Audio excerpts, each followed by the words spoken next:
Hello and welcome to another episode of the Construction Corner podcast. I'm Dillon, I'm your host, and today, guys, we are going to be talking about finances in the world of construction, payment terms, and why all of this matters. Now, after doing $1 billion worth of construction, I've learned a thing or two about payment terms, obviously running my own companies and how this affects projects, and especially now hearing a lot of contractors talk about payment terms, especially in their, bigger dollar amounts that they're dealing with on any given project that we end up working on. So today, in talking about finance, the world of finance and accounting, I know this is maybe some boring stuff, but this stuff is super important because, again, at the end of the day, we all like our paychecks. We all like to get paid. We all like to do stuff. And if a company does not get paid, then, well, it doesn't really operate. And so we want to make sure that we're getting paid. We understand what our payment terms are, how those things can benefit us, and really what that means to the company as a whole. So in commercial construction, much more than residential construction, we have basically a lot of float that us as, both engineers, architects, and contractors have to do on these projects, meaning the owner's not giving us any real down payments. It's more that we have to do work, we invoice for the work, and then we get paid for the work. So from the time some work occurs till we get paid for that work could be 60, 90, 120 days. So there's a lot of float that has to happen for us as a company to keep paying all the people that we have on payroll to then, execute the work, do the work, and get paid for the work. When it comes down to this means that cash flow is a huge component of our businesses, and we have to understand kind of where our receivables are, how far out people are, who the good payers are, and who's pretty delinquent in payment across, all of our clients that we end up working with. So in commercial construction, this is much bigger of a deal because in residential, typically you get some down payments. It helps you to buy materials and get through a project. You don't really have that in commercial. Like, down payments are just not as much a thing. So the contractors themselves kind of have to float that work. And same on the engineering side, right? We have to do the work, propose on the work, everything, deliver it, and then we're going to get paid 30, 60, 90 days later.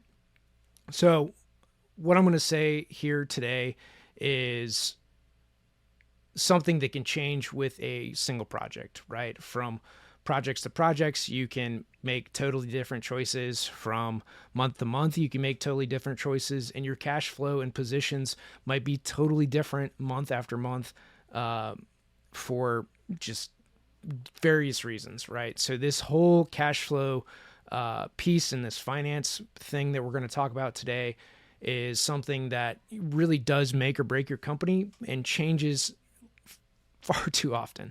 So it's something you definitely have to stay on top of. For us in our companies, we review, P&Ls, balance sheets, receivables on a weekly basis. For some of you guys, that's probably a really good cadence to do.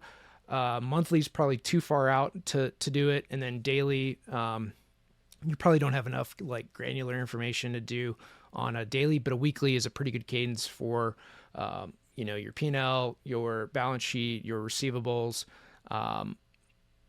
Those financial statements are all pretty good to review on a weekly basis.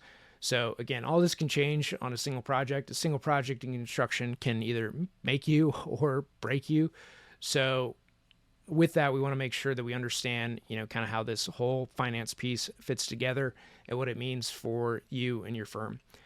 So with that, I'm going to talk about some payment terms. So we all might understand 30, 60, 90, or, net 30, net 45, net 60, net 90. Those are pretty standard payment terms. Hopefully not too many of your projects are on net 90 terms, or the worst is ultimately pay when paid, right? That's a pretty terrible contract. I understand why people do it, but that's pretty bad. So let's go over that pay when paid. So what this means is that it's like pay when paid, net 15. So basically, if you are on a pay when paid contract with, let's say you're subcontracting to somebody on a project, you're going to get paid when they get paid on the project, and then 15 days later. So there's basically a grace period for their check to clear, and then you to get paid on the other side of that. So you then have to trust the person that you're working for that they're going to pay you when they get paid. And then it's, when are they getting paid for the work that you're doing, or is it paid in general, or what does that pay mean? So you really have to trust the folks that you're working with. And frankly, it's just a terrible contract structure. It protects the person that you're working for and really shafts you. So try not to sign any of those contracts or purchase orders. And this is kind of the other thing in getting issued a purchase order, is it then puts you on like their payment terms versus you having a standard contract with them for payment terms, not on their purchase order. And then you also need to have some contracts, in place with these, with the companies that you're working with versus just a purchase order, because a purchase order doesn't have anything like around it or binding it. So you want to make sure that you have some other like legal agreements in place for the work that you're doing for these guys. Again, this is for construction when you have, liability and everything else on the line for the work that you do. Make sure that you have contracts and things that get signed, because that's, super important to the work that you're doing. So the other payment terms that we're going to talk about here today is a 210 net 30. So 2 and 10 and net 30 is if you pay within 10 days that you get a 2% discount on the work, or you could pay in 30 days and just pay whatever the rate is. So with that 2% can be quite substantial, right? If you have $1 million, $5 million worth of products, we'll just use $1 million for simple math. That ends up being 20 grand worth of savings on the year. But the other things that ends up buying you could be worth well more than that 20 grand.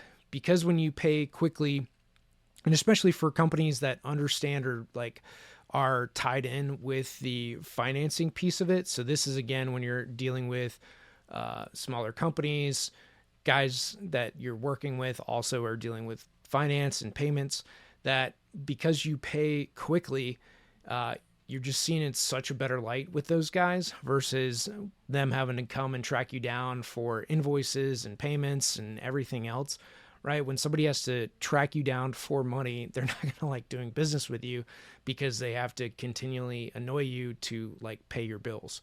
So nobody likes a late payer, a non-payer, any of that. So the paying within 10 days, and getting, yes, you get a discount for it, but there's some other benefits too, especially when the people that you're paying see that you pay quickly.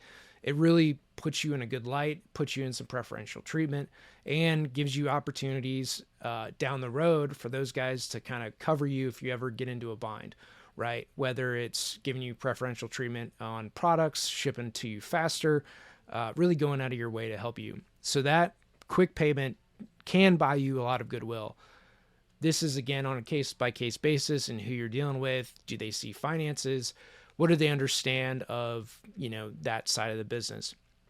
Typically, word gets around that, you're a good payer and you pay quickly. So that does buy you quite a bit of goodwill. So again, if you pay in standard 30 days, no one ever has to track you down for money. You're still going to be a great client in the good graces of everybody, and everybody's just pretty happy, right? And so 30 is not crazy for any company, right, to do on a net 30 basis. It's more, again, are you paying your bills? Are you doing the right thing by the company, and you're just not being a delinquent and not paying your bills? So we just want to make sure that we pay people, we pay them on time, and you don't have to chase them down for money. So